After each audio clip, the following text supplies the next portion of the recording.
घर में माया. काय प्रेमळ कुटुंब आहे. मी काही आजच नाही पाहत या कुटुंबाने, आधीपासून पाहतो. घरातले लहानपासून थेट आमच्या आईसाहेब मॅडम पर्यंत सगळा परिवार. दुसरा स्वर्ग घर में माया, तीसरा स्वर्ग है पतिव्रता नारी. घर में सुना मुली पतिव्रता धर्म पाळना, ये तीसरा स्वर्ग है. और चौथा स्वर्ग है पुत्र होय अज्ञाधारी. क्या बात है. हा चौथा स्वर्ग आमच्या ठोकाळे साहेबाला प्राप्त करता आला. त्यांनी आपल्या जीवनात 3 या भाग्यवान मुलांना जन्म दिला. त्यांच्यात आमच्या आई साहेब, हरिभक्त परायण, गंगा भागीरथी, कुसुमताई वसंतराव ठोकाळे. मॅडमचा सिंहाचा वाटावर द्यायचा. 3 हे भाग्यवान पुत्र घडवले. ते चौथा स्वर्ग है. पुत्र है अज्ञाधारी. सगळं आमच्या साहेबांचं मॅडमचं आज्ञाचं पालन करणारे लोक आहे. वाघासारखे लोक आहे हो, पण मॅडमच्या पुढे सरदार कापता. काही बोलू नका. विठाल विठाल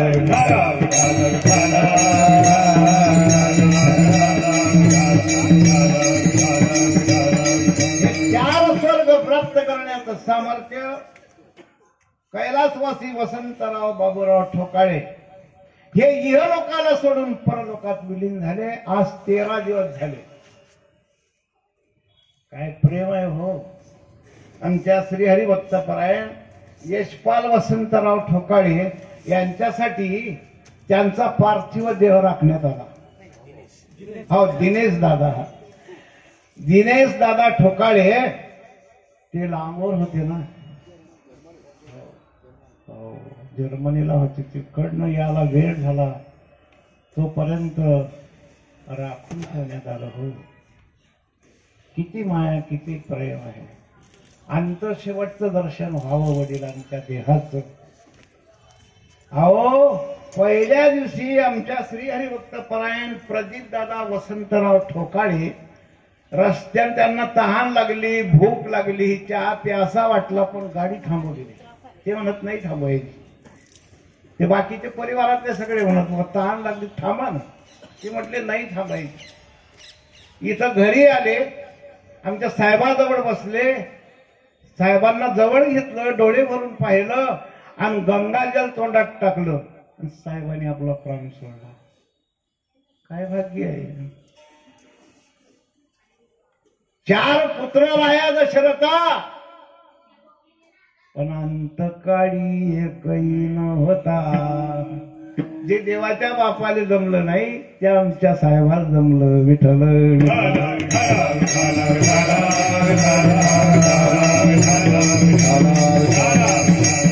त्यांच्या 13वी निमित्त हे कीर्तन आयोजित करण्यात आले. तुम्हाला माहित आहे, सगळ्या विद्यानगर मधल्या वरणगाव शहरातल्या सगळ्या लोकांना माहिती आहे की वशिलाच मोठा आहे ना, म्हणून महेश कीर्तन आहे. वशिला जर नसता तर कशा महेश राहतं. महेश कीर्तन राहते. किती कार्यक्रम करून घेतले साहेबांनी मॅडमनी माझ्याकडून. आणि माझंही परम भाग्य आहे की ती सेवा माझ्या वाटेला आली, ती घडली. विठ्ठल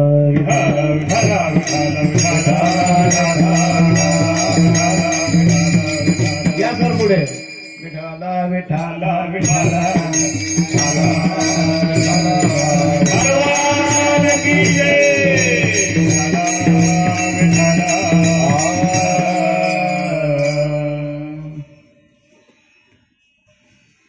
या 13वी निमित्त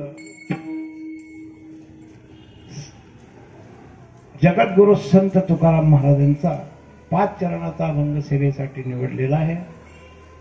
प्रतिपाद्य विषयातून जीवाला उपदेश करतात संत. संतांचा अधिकारच आहे का?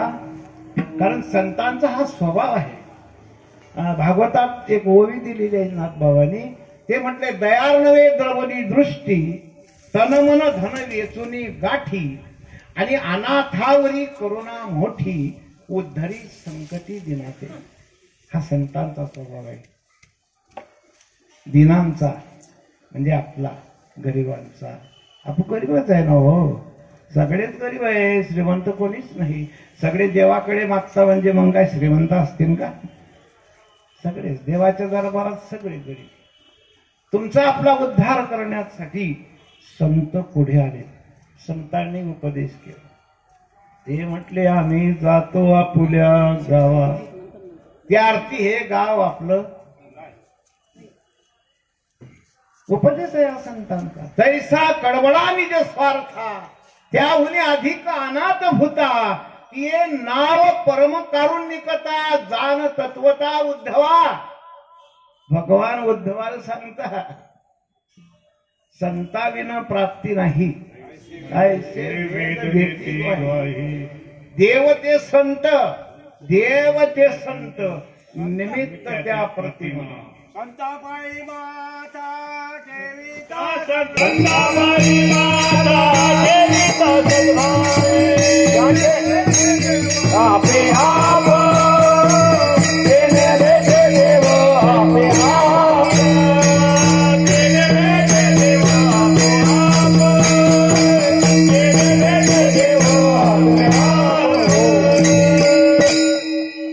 देवाकडे जाण्यासाठी संतांकडे जावं लागते.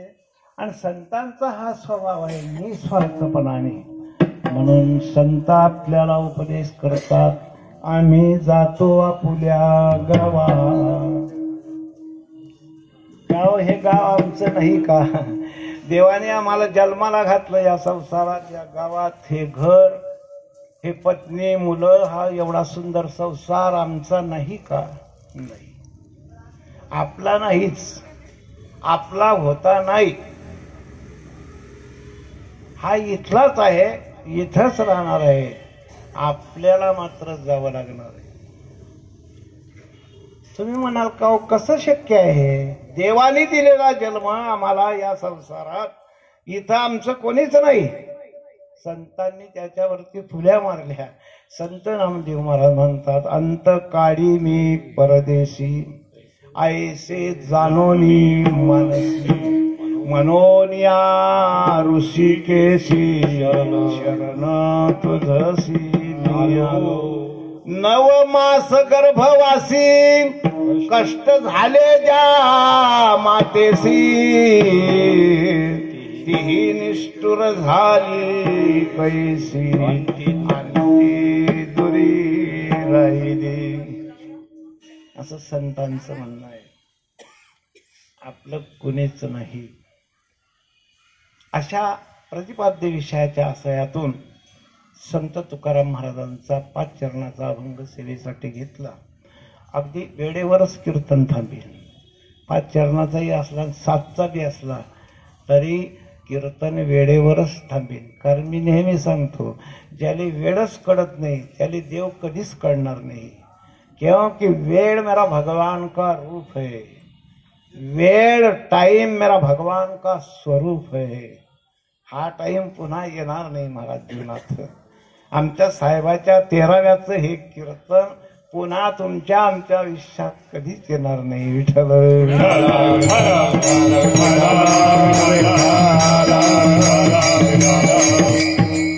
दिवसा कीर्तन आहे, दिवसावरचं कीर्तन दिवसात झालं पाहिजे म्हणतात.